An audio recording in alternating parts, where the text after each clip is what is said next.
Would you please join us in welcoming the First Lady of the United States, Michelle Obama.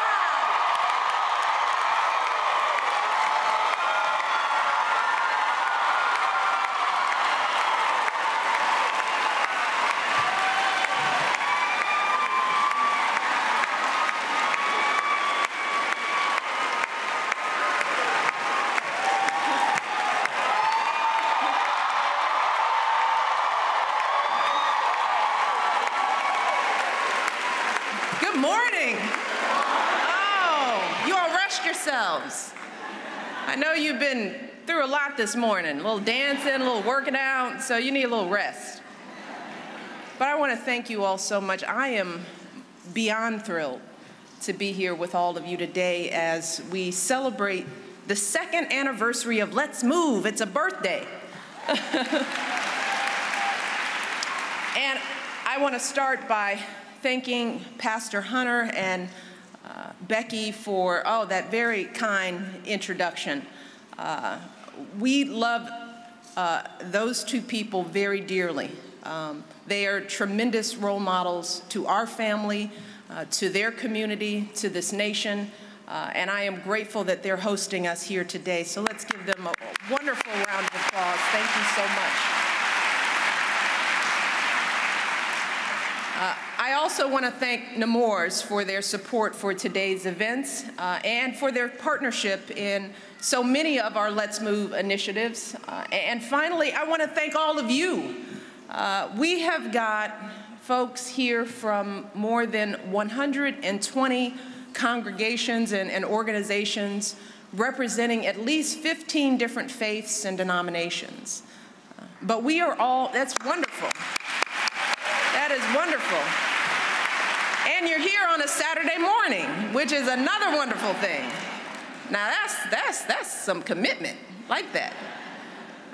But we are all here today for one very simple reason, because we love our children, and we are determined to build a future that is worthy of their promise. That's what so many of you are doing every day in your congregations and in your communities. Whether you volunteer with a homeless ministry of a food bank, whether you're fighting for better health care or a cleaner environment, every day, so many of you are taking on the most urgent challenges of our time. Every day you're serving God by serving others. Every day you're proving that when we come together to do good works, no challenge is too big, no problem too hard, and there is no such thing as a hopeless cause. No such thing. And that, more than anything else, is the story of Let's Move. It's the story of a very serious challenge, a challenge that many of us believed was too big, too complicated, too entrenched for us to solve. And that problem is our epidemic of childhood obesity. I mean, the fact that right now, 1/3 of our children are overweight or obese, and they're at risk for serious conditions like diabetes, cancer, heart disease, that undermine their health, that diminish their prospects, and they cost our economy billions of dollars each year. But the story of Let's Move is also the story of individuals and organizations from every sector of our society who have stepped forward to meet this challenge. It's the story of food manufacturers who've pledged to cut 1.5 trillion calories from their products. Companies like Goya Foods that are giving our families the information they need to make healthy choices about what they eat. Local grocers and national chains like Walgreens, SuperValu, they're building new supermarkets and selling fresh food in 1,500 underserved communities in this country.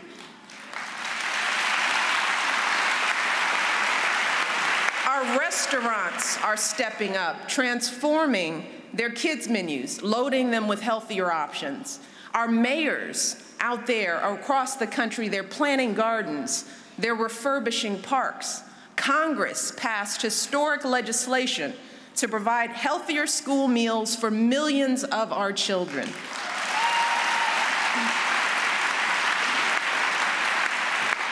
More than 3,400 professional chefs have signed up to help local schools improve their menus.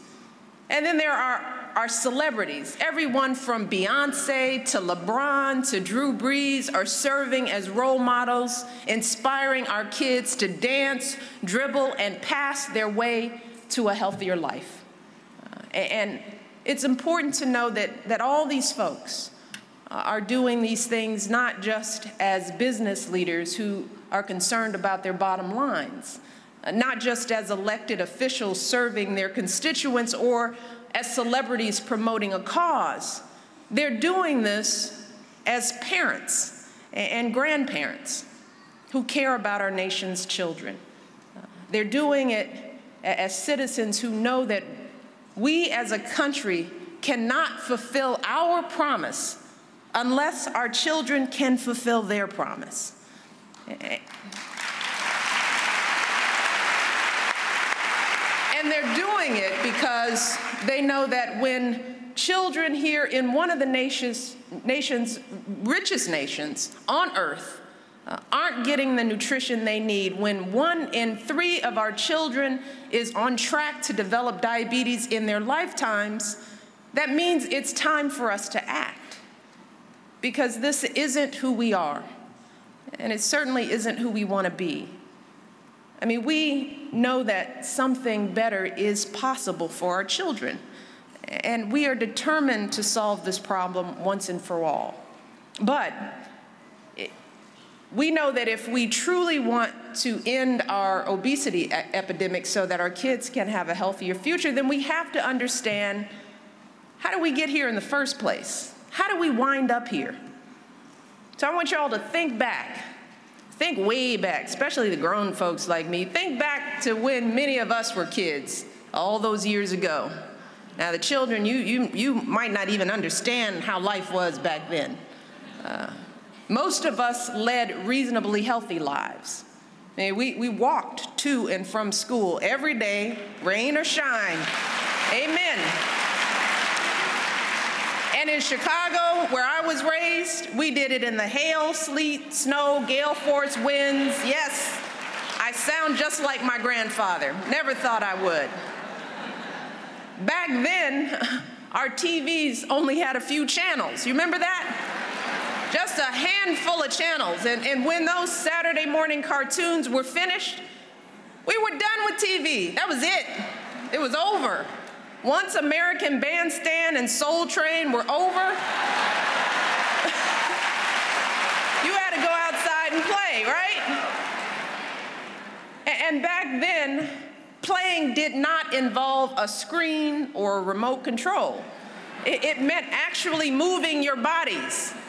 It meant riding bikes, jumping double dutch, playing tag until our mothers called us in for dinner. And then when we ate that dinner, we all sat around the table as a family. Yeah. And our food wasn't fancy. Because we didn't have a lot of money, the portion sizes had to be reasonable, right? There was always a vegetable on the plate.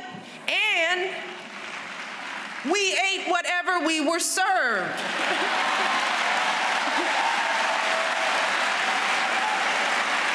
My mother never cared whether my brother or I liked what was on our plate. We either ate what was there or we went to bed hungry. That was the bottom line. And in those days, we hardly ever ate out. Fast food was considered a rare treat. In fact, I tell this story often, but I can still remember the time that my brother and I convinced our grandmother to let us have takeout burgers and fries for lunch. We were shocked when she finally agreed. We could barely contain our excitement. So when the food arrived and, Grandma unwrapped the burger, put it on a plate, because you had to eat on a plate no matter what you were eating, put the fries on a plate. We were sitting there all excited, and then I what did she do? She opened up a can of peas.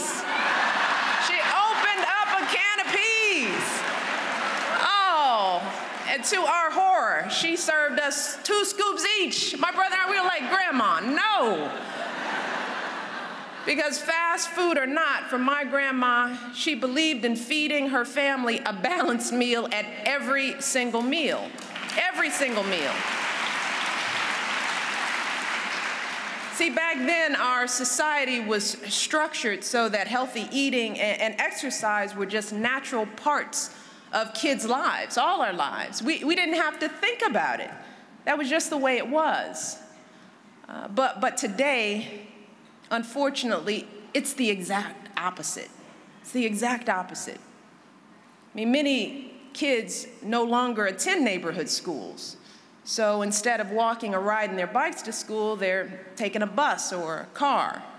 Instead of just a few hours of cartoons on weekends, there are entire networks devoted to children's programming, and the internet is available 24/7. That was just never an option for us. So today, when our kids go and play, that often means they're sitting in one place for hours, clicking, typing, texting away, not moving a lick. And for many folks, those wholesome family meals are unfortunately a thing of the past. See, a lot of our families today are living in communities without a single grocery store. So they have to buy their food at places like gas stations or corner stores, places with few, if any, healthy options. And frankly, a lot of parents today are just plain tired. I mean, folks are working longer hours to make ends meet, and everyone's under more stress.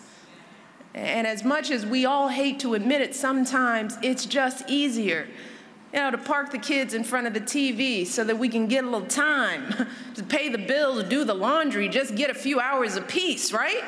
It's a little peace. That's all we want. Sometimes it's just easier to pick up something from the drive-thru, pop something in the microwave. And if we're really being honest with ourselves, we have to admit that even when we do cook, we don't always make the healthiest choices. And that's really where this gets personal and emotional. Probably why some people think this is a very complicated issue. You see, for so many of us, food is more than just nourishment for our bodies. It's how we knit our families and our communities together. It's how we pass down traditions from generation to generation. I mean, how many of us find ourselves looking forward to that fried chicken and mac and cheese pound cake after church on Sunday? I mean, some people come to church just for the fried chicken. How many of us have those warm, wonderful memories of family and friends gathering in the kitchen? We still do that at the White House. There's a little bitty kitchen, big old house, everybody's sitting in the kitchen. No matter where you're sitting in the kitchen. I'm not cooking, but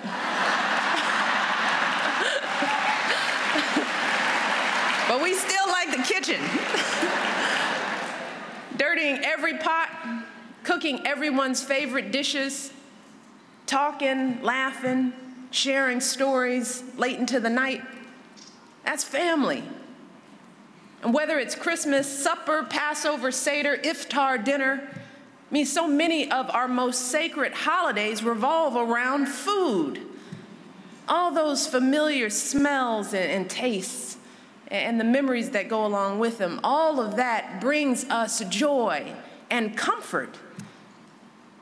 I mean, times may be tough and money may be tight, but at least we can still serve up Uncle Joe's ribs or Abuela's arroz con pollo, huh?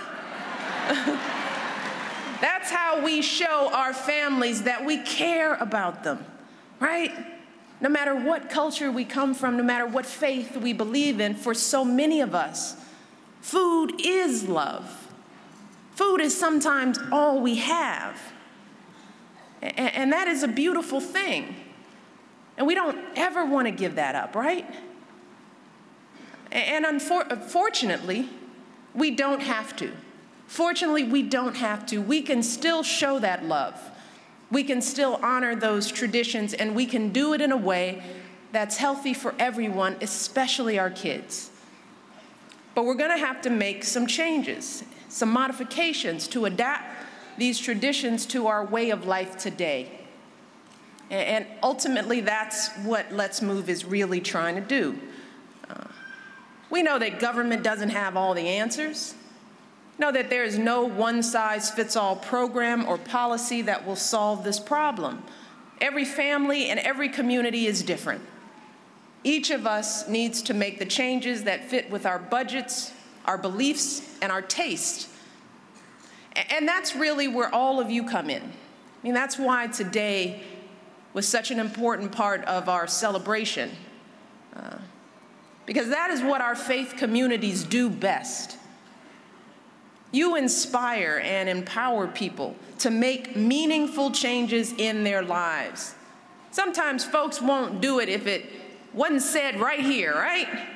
You serve as a beacon for those who are lost, a refuge for those who've been forgotten. You're there for people during some of the most important moments of their lives, offering counsel on family matters, providing comfort in times of crisis, guiding folks on every mile of their journeys. That's why people come. And our faith communities don't tend only to folks' spiritual health, but to their emotional and their physical health as well. I mean, think for a moment about the scripture that tells us that our bodies are temples given to us by God. That is a core teaching of so many of our faiths, a teaching that calls us to honor and nourish the bodies we've been blessed with and to help others do the same. So it's no accident that this church hosts classes to help folks lead healthier lives. It's no accident that long before we ever started Let's Move, so many congregations were already sponsoring health ministries and fitness classes, hosting food pantries and summer nutrition programs for our kids. So as part of Let's Move, we wanted to work with you from the very beginning. We wanted to learn from our faith communities, and we wanted to do everything we could to support and highlight your magnificent efforts. And that's why we started a special program called Let's Move Faith and Communities, to challenge more of our organizations and congregations to take up this cause. And just like everywhere else, the response to this initiative has been overwhelming. I mean, all kinds of faith communities have been stepping up. Muslim community leaders are hosting sports tournaments to encourage young people to get active. The Jewish Community Centers Association is working with JCCs around the country to grow gardens and to get fresh food in underserved areas. And they're creating early child wellness programs. Groups like the National Council of Churches have joined with an organization called Ample Harvest to help gardeners donate fresh produce to 4,700 of their local food pantries. The National Baptist Convention is aiming to have health ambassadors at all of their nearly 10,000 churches by September. And some of their churches have already created no-fry zones in their congregations. Now, it's been a little tough, but with just a little effort, you know, the congregations have accepted this. They're also hosting Taste Test Sundays, where people can sample healthy food. All together, the members of Let's Move Faith and Communities have sponsored more than 1,000 summer nutrition sites, providing millions of healthy meals for children in need. And these congregations and communities have walked more than 2.8 million miles. That's very impressive, very impressive. And let's not forget that all of this represents the efforts of just a tiny fraction of our faith and community organizations. Just a tiny fraction. That's what they've done in just a short period of time.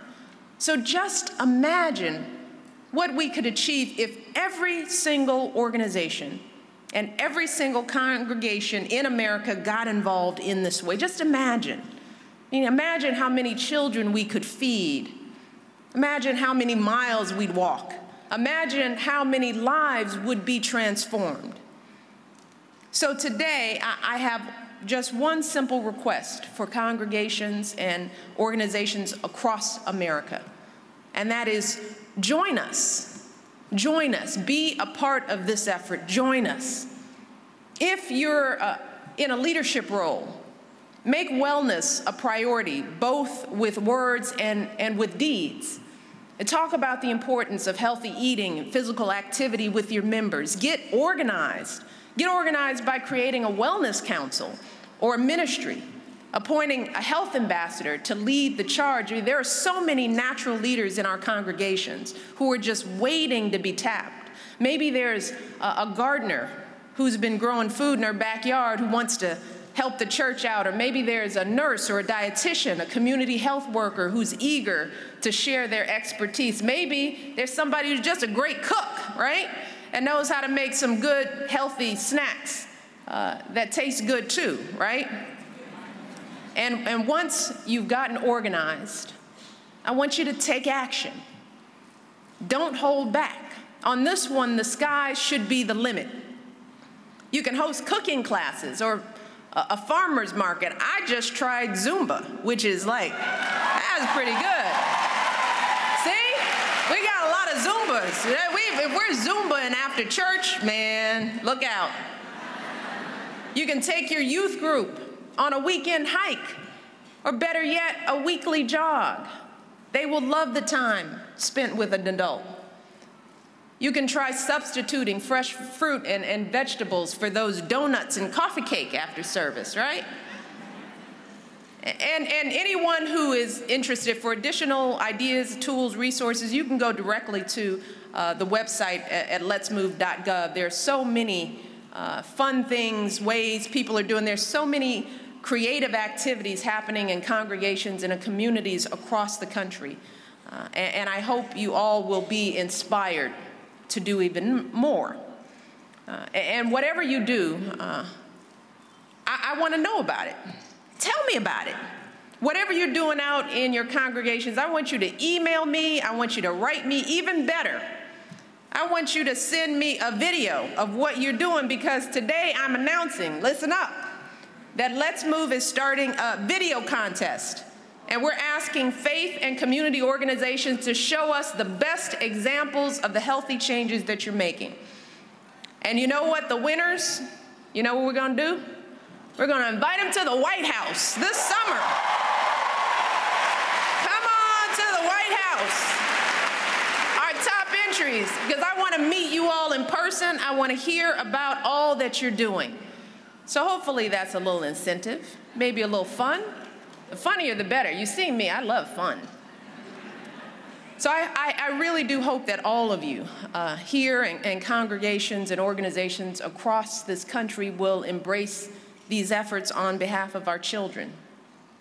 Because we all know that we are our children's first and best role models. No matter what they see or hear, we're it. And if we embrace this work, our kids will embrace it. If we're excited about it, then they will be excited about it too. And it won't be easy. But our faith communities have never shrunk from a challenge, right? From slavery to civil rights, from poverty to human rights. So many of our congregations have been a force for justice and equality, right? So many have been the righteous voice for the least among us, working every day in ways large and small to repair our world. And today, once again, we need all of you to help lead the way on this important issue. We need your vision. We need your moral passion. As it says in this church's vision statement, it says, a vision is a clear mental picture of a preferable future. It sees the future through the eyes of faith. And we all know the future that we want for our kids. We all know that, right? No matter who those kids are, we know what we want for our kids. We want them, every single one of them, to be healthy and whole, right? We want them to have opportunities that we never dreamed of. We want them to have families of their own that love them.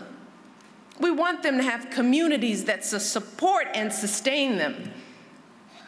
And we want them to have the strength and the energy and the stamina to live their lives to the fullest and to raise their own children to do the same. That's how we build community. That's how we do it. And again, while it won't be easy to make that vision a reality, I have faith that together we will get where we need to go. I mean, it's the same faith that so many of you share, the substance of things hoped for and the evidence of things not seen. And with that faith and with that hope, let us join together, every single one of us, and work together in this campaign for our children's lives. Let's finish what we've started, this wonderful journey, and give our kids everything they need for the bright, healthy futures they all deserve. I look forward to working with you all in the months and years to come. Thank you all, and God bless.